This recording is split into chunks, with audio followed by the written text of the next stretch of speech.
If you have been with us in the study of Deuteronomy over the last, it's been since January that we've been focusing on this middle section. You might remember that we have been kind of thinking about this larger idea of the way that we are meant to live.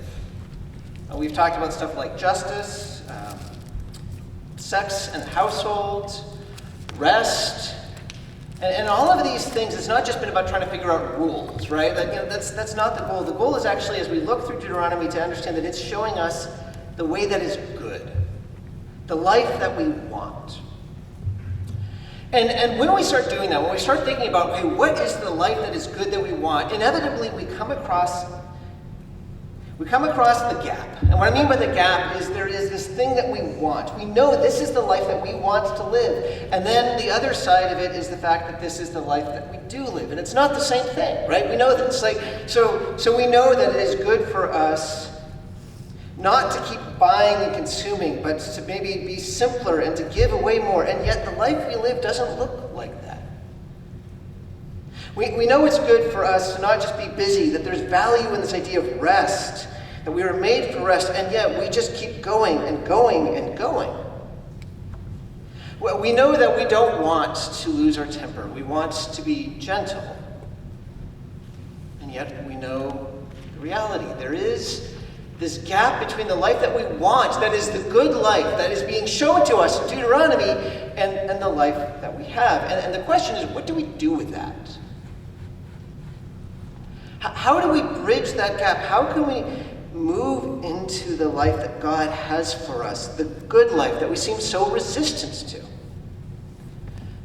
And I would suggest actually the passage that we just read is meant to help us to answer that. So as I said, there's this section from 12 to 26 that really is kind of the center of all of the instruction that Deuteronomy has. So 26 is the end. It's the culmination. And there's kind of something surprising, I think. If we were to try to imagine, as after all of these instructions, how do you think this would conclude? We might think there's like some sort of ethical summary. Okay, here's all the things you need to know about how to do. But notice, that's not what happens. What we have at the end of this section is a ritual. If you've been with us for a little while, you might remember that rituals, we talked about this, I think in January, are something that are just distinctly human. It is these repeated patterns that we have that help us, oftentimes physically, to interact with things that are hard for us to truly connect with. So if you think about, what does it look like to love a nation? We have kind of patriotic rituals to connect us with that. How do we grieve? We have rituals in the funeral that helps us to kind of engage with that. And here, I would suggest we have a ritual that is meant to help us to understand the nature of the relationship we have with God. And the key to understanding specifically what it is helping us connect with comes in that very first verse. If you don't have your bulletins open, I invite you to do so you can just kind of see as we slowly move along. Well, especially the second half, we'll be looking at this closely. But notice that opening verse. When you come into the land that the Lord your God is giving you for an inheritance. Now that word is important. It doesn't have to be there if you think about it just grammatically. It could just be when you come to the land that the Lord your God is giving you. But it specifies as an inheritance. Now who gets inheritances? Especially who inherits land? It's children. This is a ritual. It is a set of practice designed to help Israel understand what it means that they are children of God. And here's where I think we need to go. Here's, I think, the significance of this. Here, and I'd say throughout Scriptures, we are taught that we will not ever learn to live like children of God until we know that we are children of God.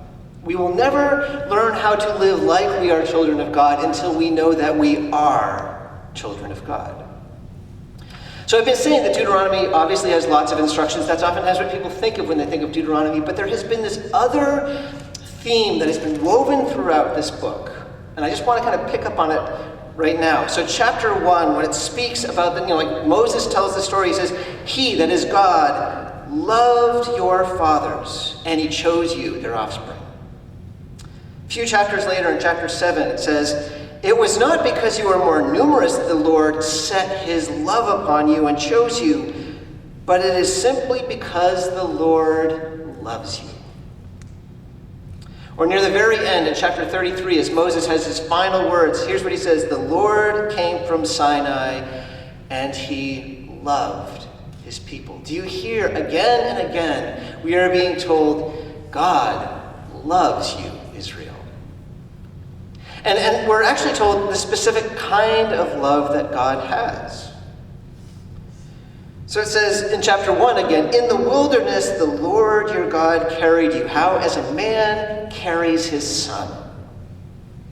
A few chapters later it says, you are the people of God's inheritance. In other words, you are my heirs, you are my children. And in case we miss it in chapter 14, it explicitly says, you, Israelites, you are the sons of the Lord your God.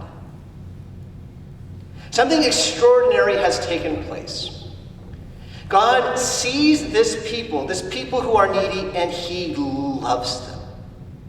And he adopts them, and he makes them his children. He says, you are mine, I am your father, come and enter into my home. That's metaphorically what the land of Canaan is. It is welcoming people into his home. And in this passage, chapter 26, there is a word that comes up again and again. The land the Lord your God gave. He gave, he gave. All of this is to signify this extraordinary reality that he is now your father, and he loves to give.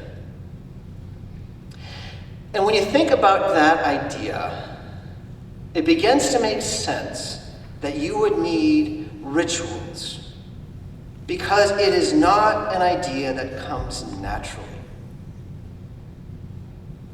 I was reading a little while ago a story of someone who, some parents who had a young biological child, but they decided to adopt another child. So they adopted a child, 5-year-old from Russia.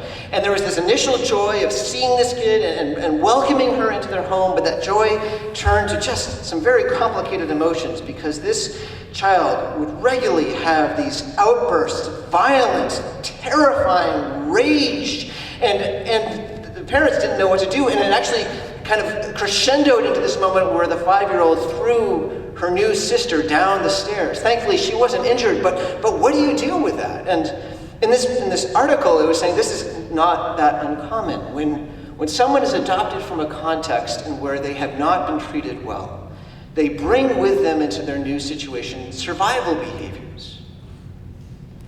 Until this point, it is up to them to fight for themselves. Until this point, they do not have anyone that has shown that they are trustworthy and loved. And so that is how they work. They work with fear. They work with protection. That's how they live. And the moment they move into this new house, it's not like suddenly that switch turns off. It's still there.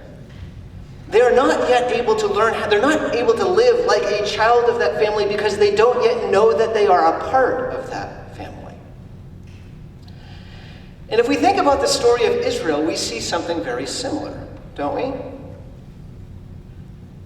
I mean, I think about what happened before this moment that we're talking about. For generations, Israel was not only in Egypt, but they were slaves, where they were valued not for being human beings, but just for the stuff that they did.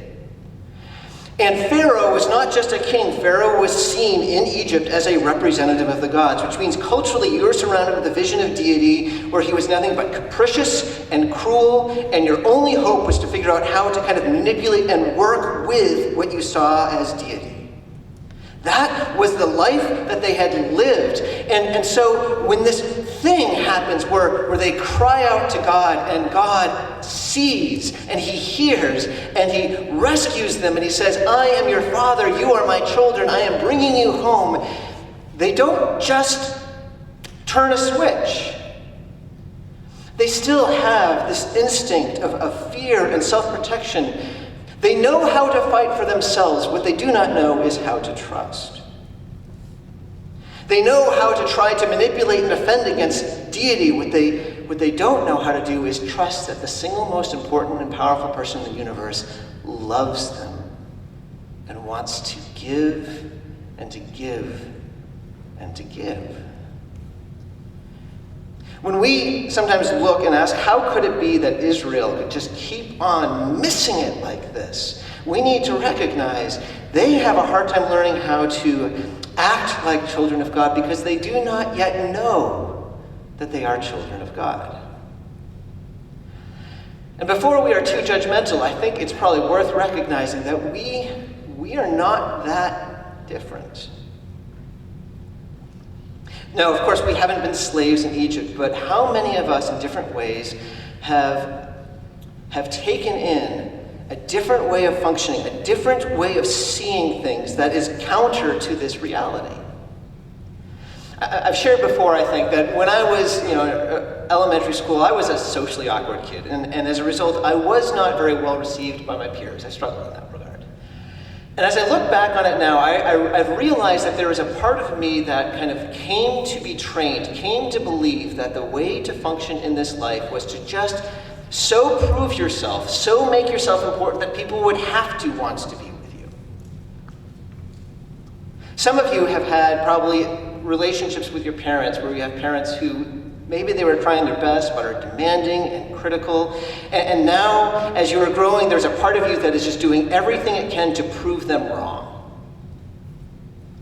Or some of you have had some significant experience in your past, something horrible. Maybe someone died, or maybe some form of trauma, and there is a part of you now that's saying, whatever I do, I'm going to make sure that never, ever happens to me again.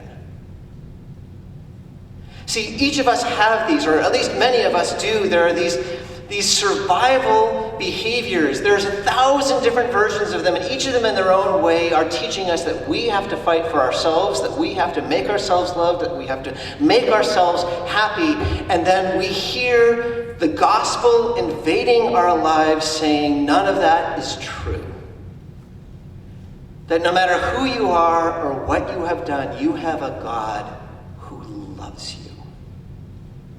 who has rescued you by giving his son so that you might be his children and that you might experience his love and his goodness forever and ever.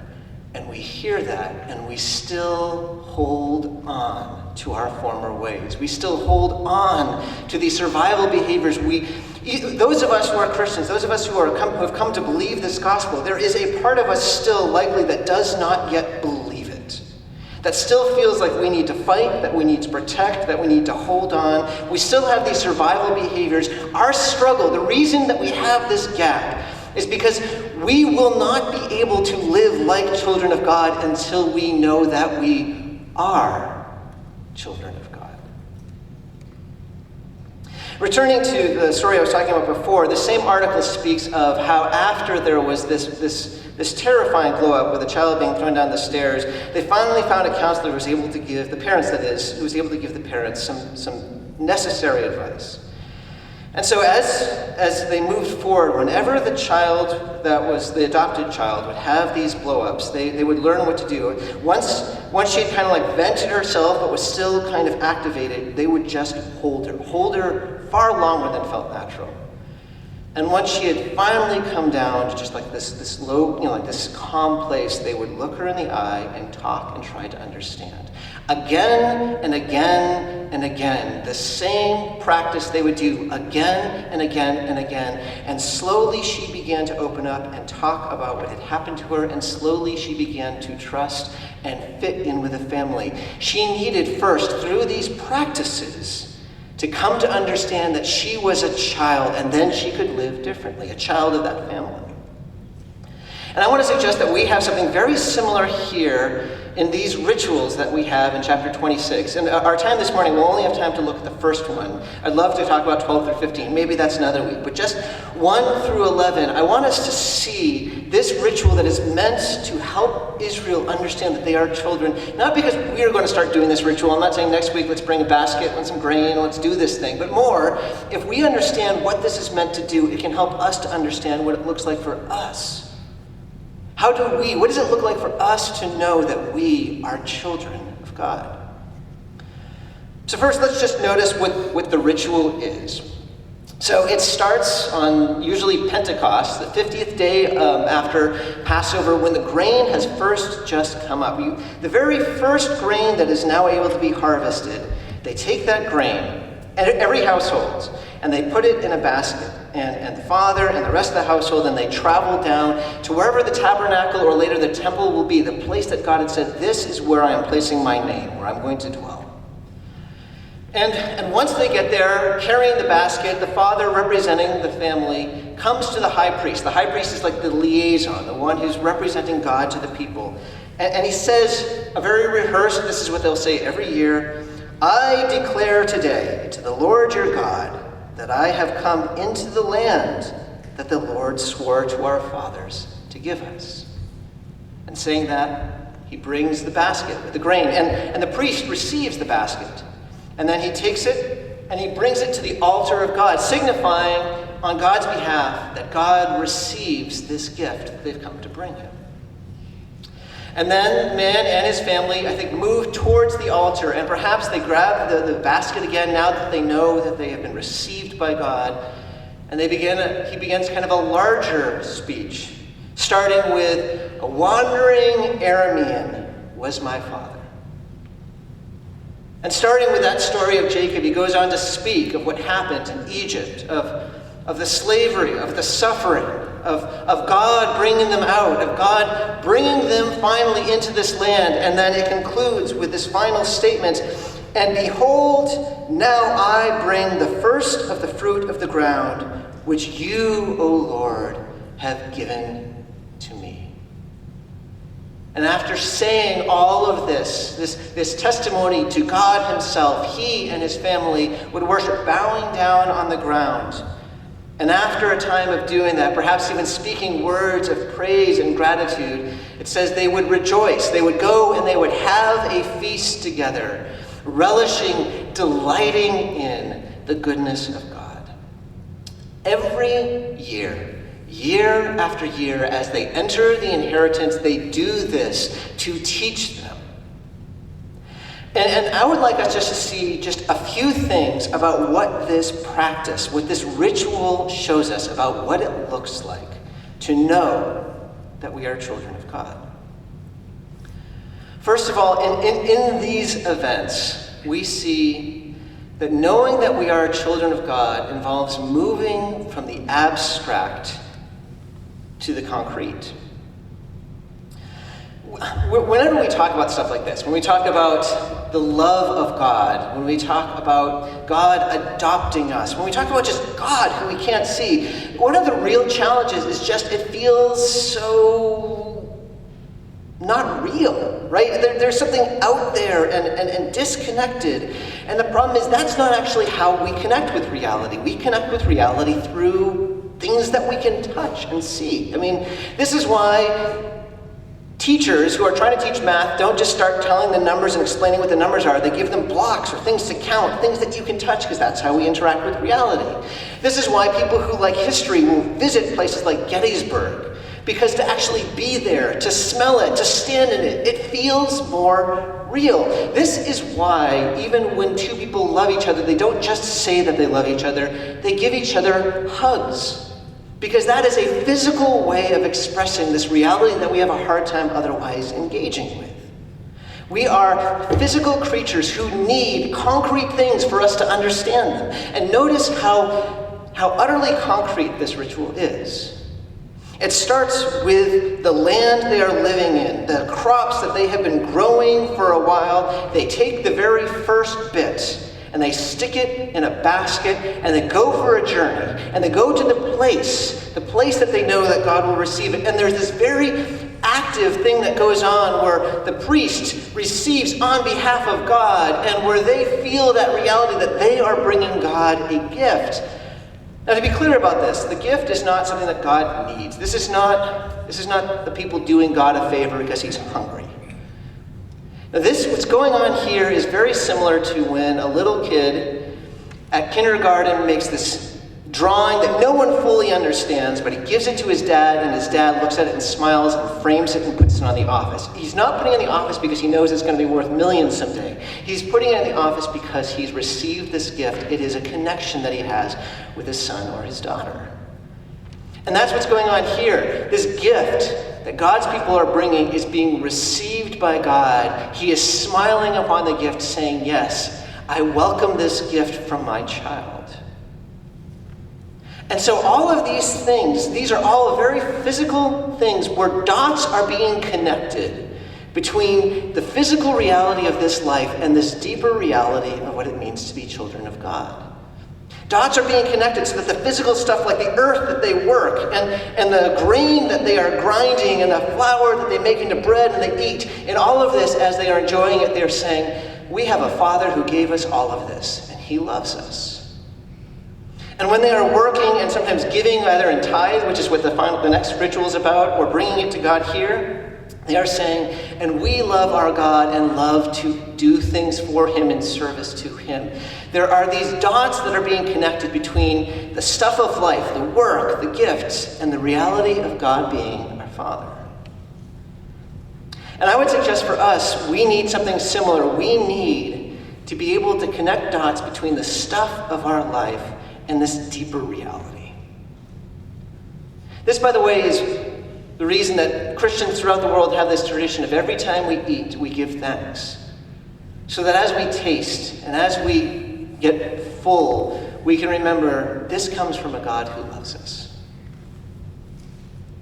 This is also why we have this practice of every week coming together and not just listening to podcasts or meeting online, because when we see each other, we see this reality that we are part of this larger family of a God who loves us. For us to know that we are children of God, we need to move from just abstract ideas to connecting dots with the concrete, mundane things of this life.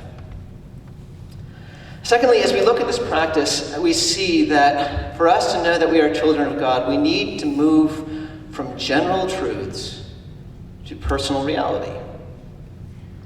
So do you notice that there is this one word, at least for me, is striking throughout the whole liturgy, the things that are said by the person on behalf of the family. It's a very simple word, and that word is I. I declare today to the Lord your God that I have come into the land. Now that's interesting. This is something that's repeated year after year, generations later, that I have come into the land. Well, literally you didn't. Israel did generations ago, but this is you saying, this is true of me as well. I have come into the land that the land swore to our fathers to give us.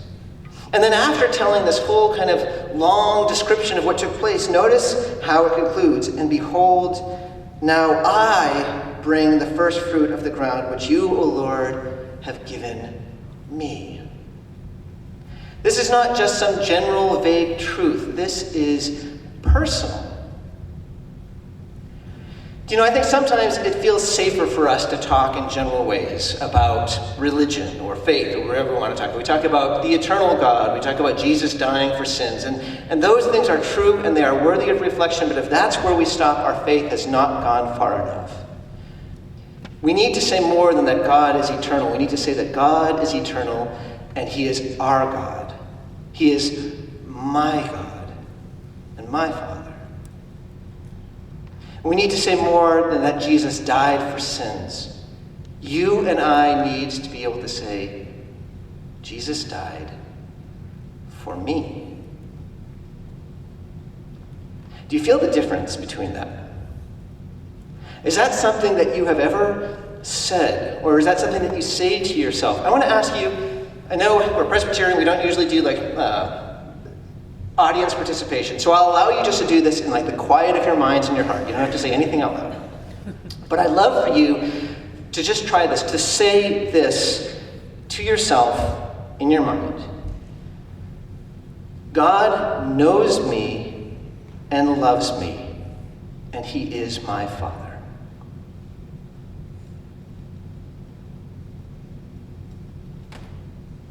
Now try saying this: Jesus died for me, and he is my older brother.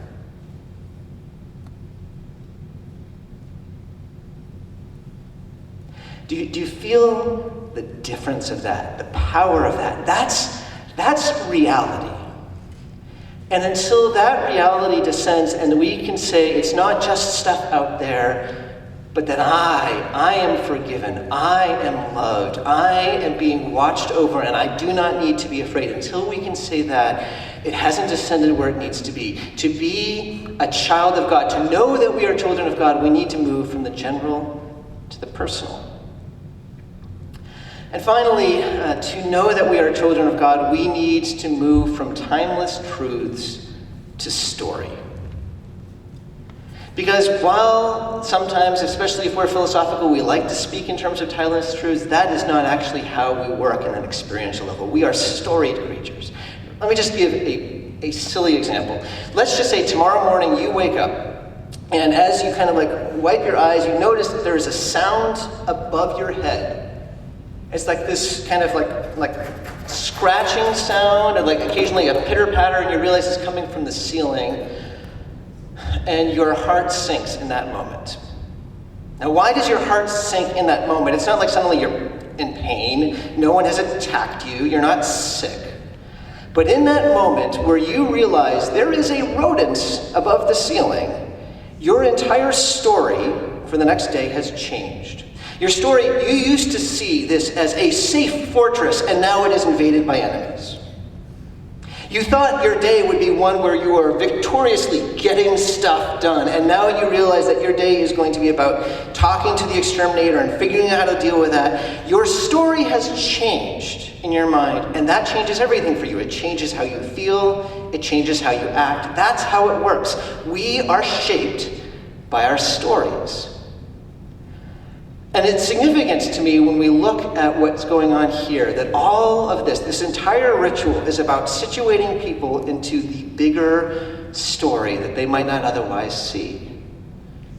It starts by saying, it's not just about me. My father, Jacob, he was my father. That's where the story begins. It's not just my life. It's bigger than that. My father was a wandering Aramean. And then soon thereafter, like every good story, we have the enemy. We have the conflict. Egypt. Egypt has treated us horribly. We were helpless. And then the hero enters. The hero is God. And it speaks of this story of what God has done. 3 different things are especially highlight God, the hero of the story. When we cried out, he heard us. And he saw our suffering. God, the hero of this story, when we were overwhelmed by power that was too great for us, he was more powerful, and he was conquering and victorious over all of our enemies. And God, this God, has welcomed us into a land flowing with milk and honey. This God is a generous God. That is the hero of our story. And then it concludes with this flourish where it is situating me, and now I today appear before you, God, because you have done this for me and given me these things. Do you see what's going on? Every year, this ritual is inviting people to return back to this larger story, that they have a bigger picture than what's just going on in the moment. That they have a God who has loved them, that they have a God who has rescued them, that this land is an ongoing reminder of the story that they are a part of, where God is their Father and they are his children. And boy, don't you and I need that. It's so hard, isn't it, to keep track of that. This week I was having, I suppose you could say, typically maybe a slightly more busy week than normal, but nothing onerous, and all the things that I was busy with, I was wanting to be doing. But as I look back, I think there was within me this, here's the story I was telling. I am the stoic person who will just get through. It was not an interesting story. No one wanted to read the novel, but that was the story I was telling about myself. But then one night when I was just kind of trying to unwind, I was reading a novel. It's a kid's novel, Andrew Peterson, the Wingfeather series. I don't know if any of you are familiar with it, but it's a fantasy series where the basic idea is that these people who are living in a world that is overcome by evil. They're these monsters, the fangs, that are making everything miserable. But there is this recollection, this memory that's almost to the point of legend that once things were different. Once upon a time, things were different. And there's this moment in the story where this character who's kind of steps out of the legend and meets these people, and there's this sense that people are just overwhelmed, and one person says, "Is it really you? I hoped, I dreamed, but it all seemed too good to be true." And then he responds, the person who's kind of stepped out of the past almost, he says, "Don't you mean it's too good not to be true?" And there was something about that moment that suddenly I was brought back to this larger story that I'd forgotten. And I remembered once again, yes, I am part of a story that is so good it can't but be true. I am part of a story where I have been loved, where Jesus, where God hears me when I cry, even if I don't feel like it. He sees everything I'm going through, and there is nothing I need to be afraid of because he is stronger than all my enemies. And every day he is showing his kindness to me. He is my father and I'm his child. And one day all will be made right, and that is certainty, and that is my story. And in that moment, in just a slightly different way, I felt more like a child of God. Don't we need this? Don't we need again and again? We get so stuck in our own ways that we tell the story where it's just about us and we just have to fight and we just have to make it. And the reality is there's this beautiful story that started long before we were born and is going to bring us to something far beyond what we can see. And it is good because we are children of a God who is good and loves us and gave his son for us. So what is my point in all this? We feel this gap. We feel this frustration where we realize that there is a life that we could live that we don't, and we don't know why. And what I'd like to suggest is at least part of it is because we're still living in a lie. We are still, like that child, holding on to survival instincts, fighting out of fear and self-protection and a lack of trust when we could just, if we could see it and taste it, have a different way before us. You and I, we need to connect the dots to our life. We need to know that this is true of me. We need to tell a different story. Because it's only as we know that we are children of God that we are able to live like children of God.